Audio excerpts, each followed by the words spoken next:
සුබ දවසක්. මේ රැල්ල සහ විරල අතරේ ලොකු සම්බන්ධයක් තියෙනවා. හැම වෙලාවකම මට හිතෙනවා මේ දෙක අතර ලොකු සම්බන්ධයක් තියෙනවා වගේම ලොකු ගැටීමක් මේ දෙක අතර හැම වෙලාවකම සිද්ධ වෙනවා කියලා. අපි පොඩ්ඩක් හිතලා බැලුවොත් ඔබ හොඳට හිතලා බලන්න.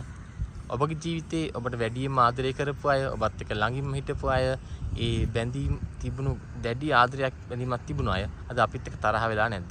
අපේ ජීවිතේදී අපිට ළඟින්ම හිටපු අය අපිත් එක්ක තරහ වෙලා තියෙනවා. එකට ජීවිතේ බෙදාගත්ත අය, එකට එක ඇඳේ නිදාගෙන දරුවෝ හදලා ජීවිතේ ගත කරපු අය, ඒ වගේම එක සහෝදර සහෝදරියෝ එක වැටමායි මේ කෑම පංගු හුමාරු කරගෙන ජීවත් වුණු අය, ඒ අයත් අද බැඳීම් විරසකයන් ඇති වෙලා දැඩි විරසකයන් නිර්මාණය වෙලා තියෙනවා. සමහරව අද මූණක් බලන්නේ නැහැ, කතා බහ කරන්නේ නැහැ. නමුත් එක කාලෙකදී අපේ ජීවිතේ ඉතාමත්ම ළඟින් හිටපු කෙනෙක් තමයි ඒ කෙනා. අපිත් එක්ක ගොඩාක් ලං වෙලා ජීවිතේ ඉතාමත්ම ජීවිතේ බෙදාගත්ත, දුකට සැපට හිටපු, ජීවිතේ ෂෙයා කරගත්ත අය අද අපෙන් ඈත් වෙලා පාරේ දැක්කත් අහක බලන් යන තත්ත්වයටපත් වෙලා තියෙනවා. මට හිතෙනවා මේ ජීවිතේ බැඳීම් අතර නැත්නම් ලොකු බැඳීමක්, ආදරයක් ඇති වෙන හැම තැනකදීම ඒකත් එක්කම වෙන්වීමක්, එහෙම නැත්නම් බිඳවැටීමක් කියන දේ දිය වෙලා තියෙනවා කියන එක.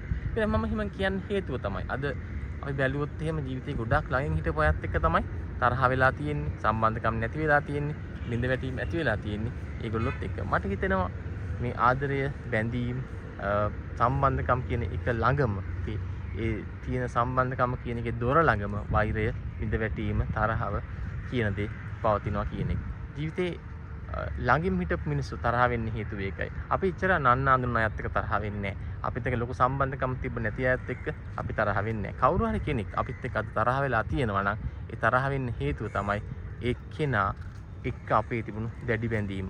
දැඩි බැඳීම් තියෙන හැම තැනකදීම අවසානයේ සිද්ධ වෙන්නේ බිඳවැටීමක්.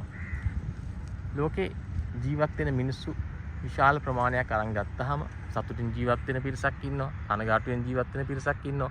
මේ සම්බන්ධකම් නිසා, එහෙම නැත්නම් තමන් වටා ඉන්න පිරිසත් එක්ක සම්බන්ධ ගොඩනැගීමේදී, ඔවුන් එක්ක ජීවත් වීමේදී ඇති වුණු ගැටුම් වල ප්‍රතිඵල, ඒ වායේ ප්‍රතිඵල මානසිකව විඳවමින් බොහෝ කාලයක් ඒ අනගාටුදායක තත්ත්වයන් තුළ ජීවත් වෙනවා. මේක තියෙන ඇත්තම තත්ත්වය තමයි මේ දැඩි බැඳීම ඇතුලේ, දැඩි ආදරය ඇතුලේ ඒක ළඟම අනිත් පැත්තට තියෙන ඒ දොරකඩ තියෙන යතුරු තමයි බිඳවැටීම, වෛරය, කනගාටුදායක තත්ත්වයන් වලට මුහුණ දීම කියන එක. මිනිස්සුත් එක්ක ජීවත් වෙනකොට හැම වෙලාවකම අපිට දැනගන්න දකින්න පුළුවන් දේ තමයි මේ බැඳීම, ආදරය කියන දේ වැඩි වෙන හැම තැනකදීම අවසානයේදී නිර්මාණය වෙන දෙයක් තමයි කනගාටුදායක තත්ත්වයකට මුහුණ දීම, කනගාටුව, වෛරය, බිඳවැටීම කියන දේ අපිට දකින්න පුළුවන්කම ලැබෙනවා. මට හිතෙනවා මිනිස්සු හැම වෙලාවකම ජීවිත සතුට හොයනවා, හොයන්නේ බැඳීම් එක්ක, තමන් වටේ ඉන්න මිනිසුත් එක්ක. නමුත් ඒකෙදි අවසාන උත්තරේදී හැම වෙලාවකම වුන් නිර්මාණය කරගෙන තියෙනවා තමන්ගේ ජීවිතේ කනගාටුදායක තැනක් සහ බිඳවැටීමක්, වේදනාවක් නිර්මාණය කරගෙන තියෙනවා.